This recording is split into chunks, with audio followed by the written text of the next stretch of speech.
Bismillahirrahmanirrahim.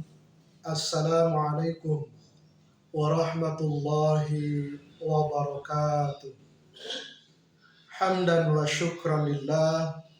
Salatu wa salaman ala rasulillah wa ala alihi wa ashabihi wa mawala. Amma ba'd.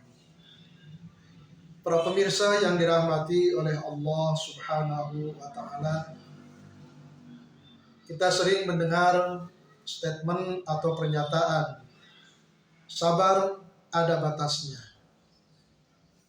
Statement atau pernyataan tersebut adalah kurang tepat atau tidak benar. Sebab yang dinamakan sabar tidak ada batasnya.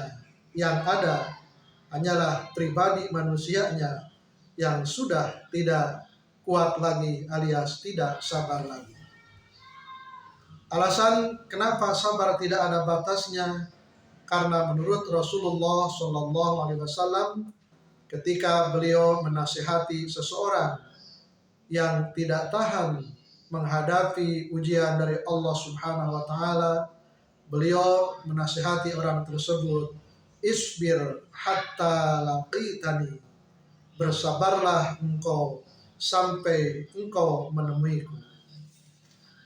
Sahabat tersebut heran dan kaget, lantas bertanya kepada Rasulullah SAW, "Ya Rasul, aku ini sekarang telah berjumpa denganmu, telah bertemu denganmu.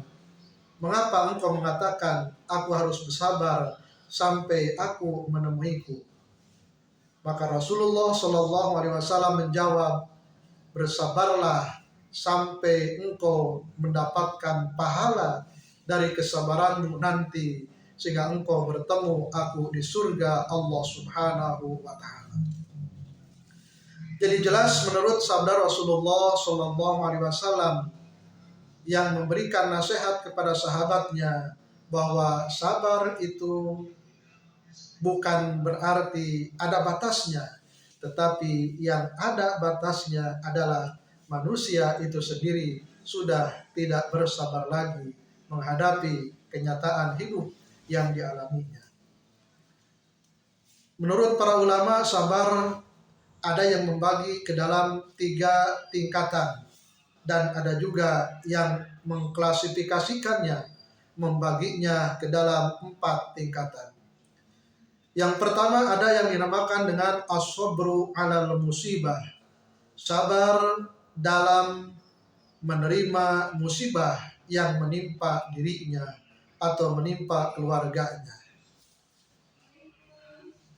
Baik sabar ketika ditimpa suatu penyakit atau ditimpa suatu musibah apapun yang menimpa dirinya, maka ketika dia menerimanya dengan kuat, tidak berkeluh kesah, maka orang tersebut sudah bersabar terhadap musibah yang menimpa dirinya. Yang kedua ada yang disebut as-sabru 'alal masyaqqah, sabar terhadap kesulitan yang menimpa dirinya, baik kesulitan dalam ekonomi, kesulitan dalam urusan rumah tangga, atau kesulitan dalam mencari pekerjaan, atau kesulitan yang lain yang dialami selama hidupnya ini, maka itu dinamakan sabar menghadapi kesulitan atau as-sabru 'alal masyaqqah. Yang ketiga menurut para ulama ada juga sabar, tingkatan yang ketiga adalah as-sabru 'ala ta'ah, sabar dalam melaksanakan berbagai ketaatan kepada Allah, sabar dalam melaksanakan perintah Allah, dan sabar dalam menjauhi dan meninggalkan larangan-larangan Allah Subhanahu wa taala. Contoh yang ketiga ini adalah contoh yang sangat sederhana dapat kita lihat dan dapat kita rasakan. Sabar dalam melaksanakan ketaatan, contohnya adalah ketika kita sedang enak-enak tidur, ketika kita sedang enak-enak beristirahat, terdengar sayup-sayup suara adzan di masjid, maka walaupun kita dalam kondisi sedang ngantuk, kondisi kita sedang lelah, tetapi karena Allah memanggil kita, maka kita pun bersiap-siap untuk melaksanakan perintah Allah Subhanahu wa Ta'ala.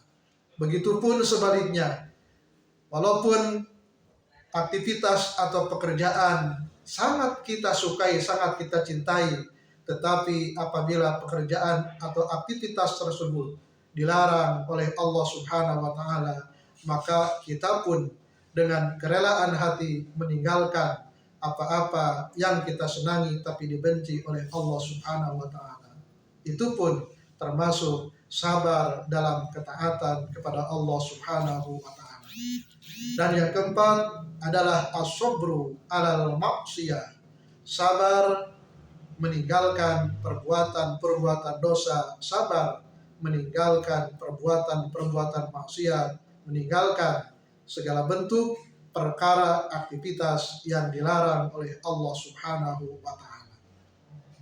Itulah tingkatan sabar menurut para ulama.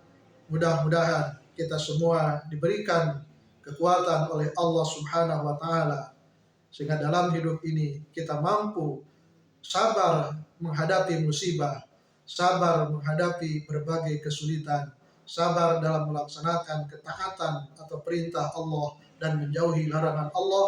Dan yang keempat, sabar dalam meninggalkan perbuatan dosa dan maksiat. Semoga bermanfaat.